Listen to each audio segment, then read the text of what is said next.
नमस्कार और स्वागत है इस खास चर्चा में। आज हम खंगाल रहे हैं आर्टिफिशियल इंटेलिजेंस यानी एआई और हमारी अपनी इंसानी बुद्धि के बीच के रिश्ते को। ये रिश्ता कैसे बदल रहा है और हमारे काम करने के तरीकों और आने वाले कल पर इसका क्या असर पड़ रहा है। इसके लिए हमने कई दिलचस्प स्रोत देखे हैं, जैसे रेडिट फोरम की बहसें, Harvard Business Review, PubMed Central के लेख भी हैं, और हाँ, एमआईटी का एक शोध पत्र और गोल्डमैन सैक्स की एक ताज़ा रिपोर्ट भी। हमारा मकसद है ये समझना कि एआई भविष्य में नौकरियों को कैसे बदलेगा, कौन से इंसानी हुनर ज्यादा कीमती हो जाएंगे और कुछ खास कामों को जैसे रणनीति वाले खेल या रचनात्मकता एआई और इंसान कितने अलग ढंग से करते हैं। बिल्कुल, देखिए, यहाँ एक मजेदार कशमकश है। एक तरफ है एआई जिसकी क्षमताएं कमाल की हैं, मतलब सोचने की रफ्तार, सीखने की काबिलियत। दूसरी तरफ है इंसानी दिमाग जिसकी अपनी ताकत है, जैसे नई चीजें सोचना, लोगों से जुड़ना, हालातों के हिसाब से ढल जाना। लेकिन हाँ, साथ ही कुछ सीमाएं भी हैं। तो सवाल ये उठता है कि क्या एआई सिर्फ एक बहुत ताकतवर औजार है, या फिर ये सोचने समझने का एक बिल्कुल नया तरीका है जो हमें अपनी ही काबिलियत पर दोबारा सोचने को मजबूर कर रहा है। चलिए शुरू करते हैं शतरंज और गो जैसे दिमागी खेलों से। यहाँ तो एआई ने इंसानों को काफी पीछे छोड़ दिया है ना। हमने रेडिट पे भी देखा, लोग मान रहे हैं कि अब टॉप लेवल पर एआई को शतरंज में हराना लगभग नामुमकिन है। ऐसा क्यों हो गया? इसकी सबसे बड़ी वजह है एआई की गणना करने की जबरदस्त रफ्तार। आप सोचिए, स्टॉकफिश 11 जैसा शतरंज इंजन 1 सेकंड में 10 करोड़ स्थितियां, मतलब 100 मिलियन पोजीशंस का मूल्यांकन कर सकता है। 10 करोड़ 1 सेकंड में? हाँ, इंसान इतनी तेजी से सोच ही नहीं सकते। दूसरी बात एआई की निरंतरता। वो थकता नहीं, भावनाओं में बहकर गलतियां नहीं करता, हमेशा अपना बेस्ट देता है। जबकि हम इंसान थकते भी हैं और कभी-कभी चूक भी जाते हैं। सही कहा। और सिर्फ रफ्तार ही नहीं, अब तो वो रणनीति बनाना भी सीख गए हैं। अल्फा जीरो का उदाहरण तो कमाल का है। बिल्कुल, अल्फा जीरो ने किसी इंसान से सीखे बिना खुद ही सोचे 4 करोड़ 40 लाख गेम खेलकर शतरंज में महारत हासिल कर ली, बिना किसी इंसानी मदद के। हाँ, और तो और उसने ऐसी रणनीतियां इजाद की जो इंसानों ने सोची भी नहीं थी। इंसान अक्सर लंबी योजनाओं पर टिके रहते हैं, है ना, लेकिन एआई हर चाल पर पूरी बाजी को नए सिरे से तौलता है। ये शायद ज्यादा असरदार तरीका है। वो किसी आसान चाल के झांसे में नहीं आता, क्योंकि वो उसके नतीजे बहुत पहले ही भांप लेता है। ये तो शतरंज हुआ। गो खेल में भी तो कुछ ऐसा ही हुआ था। एमआईटी की शोध पत्र में 2016 के उस मैच का जिक्र है जब अल्फा गो ने दुनिया के नंबर 1 खिलाड़ी सेडो ली को हराया था। वो तो एक तरह का मील का पत्थर था, है ना? हाँ, ऐतिहासिक क्षण था वो। एआई और इंसानी खिलाड़ियों की काबिलियत में फर्क, जिसे ईलो रेटिंग से नापते हैं, अब बहुत ज्यादा है। हाँ, और एमआईटी का शोध इससे भी एक कदम आगे की बात बताता है। उन्होंने पाया कि जब एक ताकतवर एआई गो प्रोग्राम, जिसे एपीजी कहा गया, सबके लिए उपलब्ध हुआ, तो पेशेवर इंसानी खिलाड़ियों के खेल में सचमुच सुधार आया। सच में?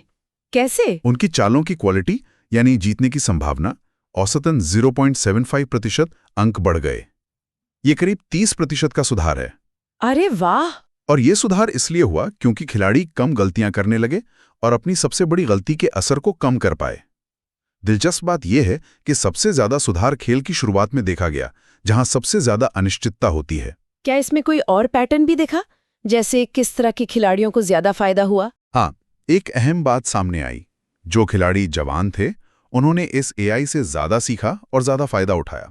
अच्छा। ये दिखाता है कि शायद नई पीढ़ी एआई को अपनाने में ज्यादा आगे है, और ये भी कि एआई सिर्फ एक प्रतिद्वंदी या सहायक नहीं, बल्कि एक टीचर, एक प्रशिक्षक भी बन सकता है, जो हमें बेहतर बनने में मदद करे। बिल्कुल। तो ये तो हुई मुकाबले की बात, जहां एआई आगे निकल गया। लेकिन क्या हमेशा सिर्फ मुकाबला ही होता है? हार्वर्ड बिजनेस रिव्यू का एक लेख एक अलग नजरिया पेश करता है, कोलैबोरेटिव इंटेलिजेंस यानी सहयोगी बुद्धिमत्ता का। हाँ, वो एक बहुत महत्वपूर्ण लेख है। ये वो विचार है जहां इंसान और मशीनें अपनी अपनी खास ताकतों को मिलाकर काम करते हैं, जिससे अकेले काम करने से कहीं बेहतर नतीजे मिलते हैं। उनके 1550 कंपनियों पर किए शोध में यही सामने आया। तो सवाल यह है कि इस साझेदारी में इंसान क्या भूमिका निभाते हैं? एचबीआर के मुताबिक इंसान 3 खास भूमिकाएं निभा रहे हैं। पहली है प्रशिक्षण, ट्रेनिंग। एआई को सिखाना पड़ता है कि काम कैसे करना है। खासकर वो काम जिनमें इंसानी समझ जरूरी है। जैसे माइक्रोसॉफ्ट के कॉर्टेना या एप्पल के सिरी को एक व्यक्तित्व देने के लिए लेखकों, कवियों की मदद ली गई।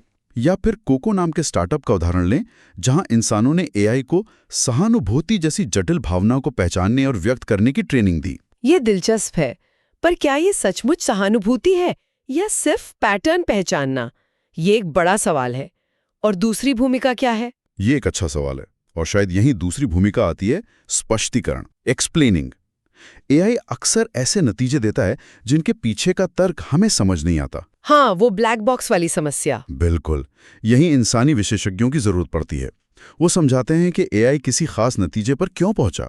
ये कानून या मेडिकल जैसे क्षेत्रों में बहुत जरूरी है, जहां क्यों जानना अहम है। या सोचिए, सेल्फ ड्राइविंग कार के एक्सीडेंट का कारण समझना। हाँ, यूरोप का जीडीपीआर कानून भी इसी दिशा में है। वो लोगों को ये जानने का हक देता है कि किसी एल्गोरिथम ने उनके बारे में कोई फैसला क्यों लिया। अनुमान है कि सिर्फ इस जरूरत से हजारों नई नौकरियां बनेंगी। अच्छा, सिर्फ समझाने के लिए? हाँ, पारदर्शिता और जवाबदेही के लिए। और तीसरी भूमिका? तीसरी है स्थिरता, निरंतरता, सस्टेनिंग। यानी ये पक्का करना कि एआई सिस्टम्स सही, सुरक्षित और जिम्मेदारी से काम करें। इसमें सेफ्टी इंजीनियर आते हैं, जो फैक्ट्रियों में रोबोट्स को इंसानों के आसपास सुरक्षित बनाते हैं। अच्छा। एथिक्स मैनेजर भी होते हैं, जो ये देखते हैं कि एआई के फैसलों में कोई भेदभाव, मतलब बायस ना हो, जैसे लोन देने वाले सिस्टम में। ये तो बहुत जरूरी है। और डेटा कंप्लायंस ऑफिसर ये पक्का करते हैं कि जीडीपीआर जैसे नियमों का पालन हो। एप्पल की डिफरेंशियल प्राइवेसी टीम का काम भी कुछ ऐसा ही है, डेटा का विश्लेषण करते हुए व्यक्तिगत गोपनीयता बनाए रखना। तो ये तो हुआ कि इंसान एआई की कैसे मदद करते हैं। अब सिक्के का दूसरा पहलू देखते हैं, एआई हमारी मदद कैसे करता है। एचआर इसके भी 3 तरीके बताता है। पहला है क्षमता बढ़ाना, एम्प्लीफाइंग। एआई सही समय पर सही जानकारी देकर हमारी सोचने, समझने और फैसले लेने की क्षमता को कई गुना बढ़ा सकता है। मतलब हमारी अपनी दिमागी ताकत को बढ़ाना? हाँ, एक तरह से। और ये रचनात्मकता को भी जगा सकता है। मिसाल के तौर पर ऑटोडेस्क का ड्रीम कैचर एआई है। हाँ, मैंने सुना है इसके बारे में। एक डिजाइनर उसे बताता है कि उसे कैसी कुर्सी चाहिए, कितनी वजन सहे, कितनी लागत हो, किस मटेरियल से बने, और एआई हजारों डिजाइन के विकल्प सामने रख देता है। हजारों? हाँ, इससे डिजाइनर को नए आइडिया मिलते हैं और वो अपनी कला और पसंद पर ध्यान दे पाता है। ये तो कमाल है। दूसरा तरीका क्या है? दूसरा है बातचीत, परस्पर क्रिया, इंटरैक्टिंग। एआई एजेंट्स जैसे चैटबॉट या वर्चुअल असिस्टेंट कर्मचारियों और ग्राहकों से बातचीत के नए और असरदार तरीके खोलते हैं। अच्छा, जैसे कस्टमर सर्विस में। हाँ बिल्कुल, सोचिए मीटिंग की बातें खुद ब खुद टाइप हो जाएं, जैसा कॉर्टाना कह सकता है। या स्वीडिश बैंक एसईबी का वर्चुअल असिस्टेंट आइडा को लें। वो लाखों ग्राहकों से बात करता है, आम सवालों के जवाब देता है, यहाँ तक कि कॉलर की आवाज से उसका मूड समझने की कोशिश करता है। मूड भी? हाँ, और अगर वो कोई मुश्किल सवाल हल नहीं कर पाता, जो करीब 30% मामलों में होता है, तो कॉल इंसानी एजेंट को ट्रांसफर कर देता है और उस बातचीत से सीखता भी है। तो इंसानी एजेंट ज्यादा पेचीदा मसलों पर ध्यान दे पाते हैं। बिल्कुल। और तीसरा तरीका? तीसरा है शारीरिक क्षमता बढ़ाना, एम्बॉडिंग। यानी एआई को रोबोट के शरीर में ढालना, जो इंसानों के साथ मिलके काम करें और उनकी शारीरिक क्षमताएं बढ़ाएं। रोबोट्स? हाँ, फैक्ट्रीज में कोबोट्स, कोलैबोरेटिव रोबोट्स इसका अच्छा उदाहरण है। ये स्मार्ट रोबोट इंसानों के साथ सुरक्षित तरीके से काम करते हैं, जैसे भारी सामान उठाना। अच्छा। मर्सिडीज बेंज में तो कोबोट्स इंसानों के सहायक बनकर काम करते हैं, जिससे गाड़ियों को ग्राहकों की पसंद के मुताबिक बनाना आसान हो गया है। और वो एक्सोस्केलेटन? हाँ, हुंडई के वो एक्सोस्केलेटन सूट देखिए, जिन्हें पहनकर फैक्ट्री मजदूर ज्यादा वजन उठा सकते हैं और कम थकते हैं। एक तरह से सुपर पावर जैसा। ये सब सुनने में तो भविष्य की तस्वीर लगती है, लेकिन नौकरियों का क्या होगा, ये चिंता तो है। गोल्डमैन सैक्स की रिपोर्ट इसी पर बात करती है। उनका अंदाजा है कि अगर एआई बड़े पैमाने पर अपनाया गया तो अमेरिका में 6-7% नौकरियां खत्म हो सकती हैं। हाँ, ये एक अहम आंकड़ा है। हालांकि वो ये भी मानते हैं कि शायद ये असर लंबे समय तक ना रहे। रिपोर्ट के हिसाब से कौन सी नौकरियों पर ज्यादा खतरा है? रिपोर्ट इशारा करती है कि जो काम दोहराव वाले हैं या जिनमें बहुत सारी डेटा को प्रोसेस करना होता है, उन पर असर ज्यादा हो सकता है। जैसे कुछ तरह के कंप्यूटर प्रोग्रामर, अकाउंटेंट, कानूनी सहायक, ग्राहक सेवा प्रतिनिधि, टेलीमार्केटर, प्रूफ रीडर और क्रेडिट विश्लेषक। दूसरी तरफ जिन कामों में जटिल फैसले लेने होते हैं, रणनीति बनानी होती है या गहरी इंसानी समझ की जरूरत होती है। जैसे air traffic controller, CEO, radiologist जिन्हें इमेज देखकर बीमारी पहचाननी होती है, फार्मासिस्ट, फोटोग्राफर या धर्मगुरु, उन पे फिलहाल कम खतरा दिखता है। लेकिन क्या ये सिर्फ नौकरियों के खत्म होने की कहानी है या कुछ और भी है? नहीं, गोल्डमैन सैक्स ये भी याद दिलाता है कि टेक्नोलॉजी हमेशा नई नौकरियां भी लाती है। 1940 के बाद से अमेरिका में 85% से ज्यादा रोजगार वृद्धि नई टेक्नोलॉजी से जुड़े कामों में ही हुई है। अच्छा, ये तो पॉजिटिव बात है। हाँ, लेकिन कुछ शुरुआती संकेत जरूर हैं कि marketing, graphic design, call centre जैसे क्षेत्रों पर असर पड़ रहा है और टेक सेक्टर में भी नई भर्तियों की रफ्तार थोड़ी धीमी हुई है, खासकर युवा लोगों के लिए। लेकिन अगर हम सिर्फ आज के AI इस्तेमाल को पूरी अर्थव्यवस्था में देखें तो शायद केवल 2.5% नौकरियों पर ही सीधा खतरा है। ये बात तो फिर से इंसानी हुनर के महत्व पर जोर देती है। HBR ने भी लीडरशिप, टीम वर्क, रचनात्मकता, सामाजिक समझ को इंसानों की खासियत बताया था। बिल्कुल। लेकिन पबमेड सेंट्रल का लेख इंसानी सोच की कुछ सीमाओं की तरफ भी इशारा करता है, जैसे हमारी याददाश्त सीमित है, हम AI जितनी तेजी से सोच नहीं सकते और हम कई तरह के पूर्वाग्रहों मतलब कॉग्निटिव बायसेस के शिकार हो जाते हैं। हाँ, ये सच है। हमारी सोच में कई तरह के झुकाव या पूर्वाग्रह होते हैं। ये अनजाने में होता है। जैसे कॉन्फर्मेशन बायस, हम उन बातों पर ज्यादा ध्यान देते हैं जो हमारी पहले से बनी राय से मेल खाती हों। हाँ, ये तो होता है। या अवेलेबिलिटी बायस, जो चीजें हमें आसानी से याद आ जाती हैं, हम उन्हें ज्यादा अहम मान लेते हैं।